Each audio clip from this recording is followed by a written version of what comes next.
Ұлттық инвесторлар кеңесінің отырысында президент кәсіпкерлер палатасына негізгі деген 8 міндетті жүктеді. Іскерлер үшін маңызды міндеттің бірі жекешелендірудің екінші толқынына белсене араласып, үкіметпен бірлесе отырып бизнесті дамыту бағдарламасын әзірлеу. Елбасы айтқан бизнестен интеграцияға дейінгі ілгерілеу тетіктері қандай? Көкейде жүрген сан сауалды Ұлттық кәсіпкерлер палатасының төрағасы Абылай Мырзахметовке қойдық. Келелі жиыннан кейінгі сұхбатты тыңдайық.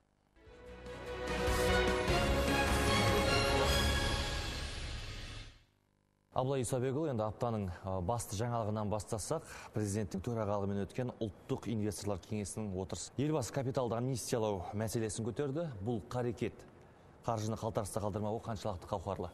Қазіргі болатын амнистияның орны бөлек. Өйткені 17 жылдан бастап біз жалпы бүкіл халықтың салықты декларациялау рәсіміне көшеміз. Ол өте маңызды мәселе. Әрине біздің 20 жылдан астам егемен тарихымызда енді капиталдың жаңағыда бірінші жиналу болды, әртүрлі жолдары болды, әртүрлі жағдайлардан өттік, дағдарыстардан өттік, көлеңкелі экономикада болды. Сондықтан осының бәрін ескере отырып, осы салыққа жалпы көшудің ардында ол елбасы айтып кетті, салықты алдымен жариялау, жалпы жариялау болады, содан кейін жалпы азаматтар өзінің шығарған шығынын да жариялайды. Сондықтан ертең сіздің түскен салықта көрсетесіз, қаяқтан пайдаңыз түсті, сол пайданың есебінен қанша өзіңіз шығын жасадыңыз, соны есептеп арқылы бұл жемқорлыққа да қатты күрестің бір пәрменді түрі болып инструменті болады. Біз ұлттық кәсіпкерлер, ұлттық инвесторлар өзіміздің жан-жақтағы қаражат, офшорлық шоттар болсын, немесе басқа елдерге салған қаражат бар ма, оны міндетті түрде өткен жоқпыз, бірақ елде қазір барлық жағдай жасалған.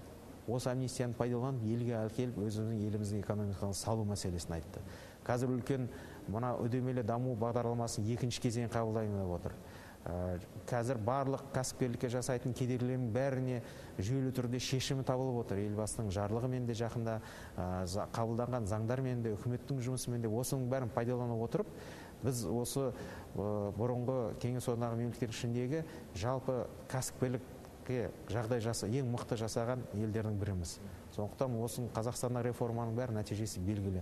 Осының бәрін ойлана отырып, қазір аяққа тұрған кәсіпкерлер, 20 жылда кәсіпкерлікке көп жағдай жасалды. Аяққа тұрдық, қалталы болдық.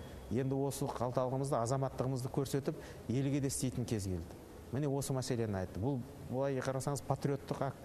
Сондықтан біз ұлттық палата келесі аптадан бастап, бізде үлкен кеше жиынға қатысқан үлкен кәсіпкерлер досын айтып отыр. Алматыдан бастап олар осыны үндеу тастап, патриоттық акт болып кәсіпкерлер осыған шақырмақшымыз. Жекешелендірудің екінші толқын туралы да айтылды. Президент ұлттық кәсіпкерлер палатасына да бұл іске белсене араласуды тапсырған болатын, өзіңіз де айтып жатсыз. Кезекті жекешелендірудің ерекшеліктері қандай болмақ? Мемлекет тек халық мемлекет қауіпсіздік саласы бар. Мысалы, уран, атом сияқты салалар бар, қару-жарақ саласы бар. Сол салаларда ғана, сосын мына халыққа өзін тікелей көрсететін қызмет саласында ғана жұмыс жасау керек. Қалған саланың бәріне жеке кәсіпкерлік дамуға жол ашу керек. Бұл негізгі қағида. Осының төңірегінде енді жекешелендіру жүргізу. Қазір 7000-нан астам бізде мемлекеттік компаниялар бар. Олар коммуналдық мекемелер, немесе республикалық мекемелер, ұлттық компаниялардың құрамындағы еншілес мекемелер, осылардың саны 7000-нан астам. Сондықтан осылардың бәрі қазір толығынан сараптан өту керек. Сондықтан ұлттық палатаға берген тапсырмасы үкіметпен бірігіп, осы 7000 компанияның бәрін жергілікті жердегі біздің палатаның мүшелерімен, орталық жерде орталық үкіметпен бірігіп, бәрін толығынан сараптан өту керек. Сондықтан әр мекеменің басшысы мемлекеттік осы комиссияның алдына келіп, онда біздің эксперттер де болады, соның алдына жауап беру керек. Мына мекеме немен айналысып жатыр?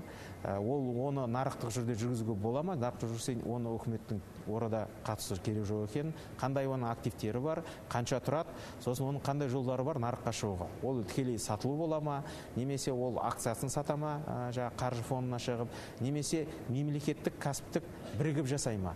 Ондай да жолдары бар. Ықпалдастық мәселелер жөнінде бірер сұрақ. Қазір халықтың да көкейінде жүрген, ойында жүрген, көп талқыланып жүрген сұрақтардың бірі. Енді мамыр айында Еуразиялық одақ құру туралы жөнінде қол қойылатын болады.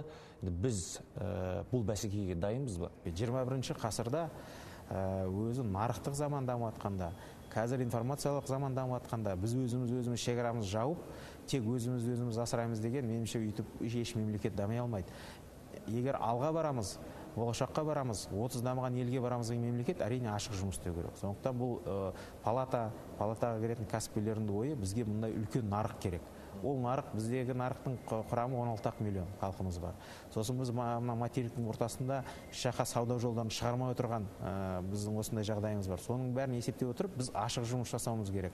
Сондықтан нарыққа, басқа сауда орталықтарынан жететін бізге жол керек. Ол тек интеграция арқылы болады. Сондықтан біздің мына еуразиялық интеграциялық қоғамға кіргеніміз ол кәсіпкерлерге пайда. Қазір қарасаңыздар, кеше мына біздің әріптесім Лаврентьев мырза сөйледі. Бізде өмірімізде болмаған автомобиль жасау саласы пайда болды. Оның да пайда болғаны, мысалы Toyota, Peugeot, үлкен әлемдік компания келген, олар тек Қазақстанның емес, алдында Ресейдің үлкен нарығы тұрғанын көріп отыр. Ол да мына интеграцияның пайдалығы. Ол соны көріп, Қазақстанда бизнес жасауға жағдай ынталы екен, ықпалы жақсы екен, келіп осы арада заводтарын ашып, сол өзінің шығарған автомобильдерін Ресейге сататынын көріп отыр. Соған көз жетіп отыр. Біздің кәсіпкерлердің құқы заңдық тұрғыдан қаншалықты қорғалған? Біз 3 кәсіпкерлер одақтар келісіп, өзіміздің мемлекеттік емес сот арбитраждың түрін құрмақшымыз. Ол туралы да келісіміміз жүріп, ол да кәсіпкерлерге ыңғайлы болады. Сосын тағы айта кететінім, жақын арада Ресейдің омбудсманы Титов мырза келді. Бізде елімізде енді осындай бизнес омбудсман институтын енгізейін деп отырмыз.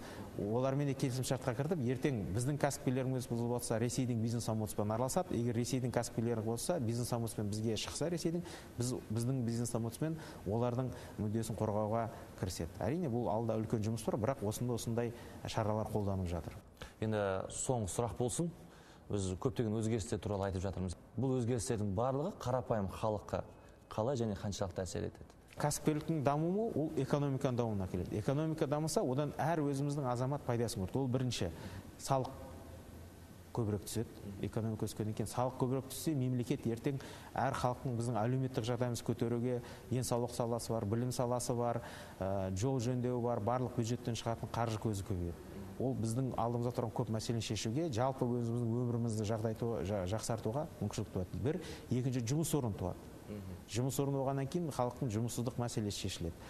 Ал жұмыс деген адам ол өзін жауапты да сезінеді, ертең ипотека алуға да шамасы келеді, өзінің тұрғын үй мәселесі шешілуге де шамасы келеді, өзінің семьясын асырауға да шамасы келеді. Ал үшінші, ол жалпы мысалы Астана сияқты жаңа қалаларымыз тұрады. Жалпы көркейеміз, ол да адамдардың рухани дүниесінің дамуына да үлкен жағдай жасады. Меніңше сондықтан бұл кәсіпкерлік, экономиканың дамуы, орта класстың пайда болуы, жалпы біздің қоғамның жалпы дамуына әр азаматтың осыдан пайда көретініне менің күмәнім жоқ. Алла Исабекұлы, уақытыңызды тауып сұхбат бергеніңізге рахмет. Алда үлкен істер тұр. Істеріңізге тек қана сәттілік тілейміз. Рахмет сізге.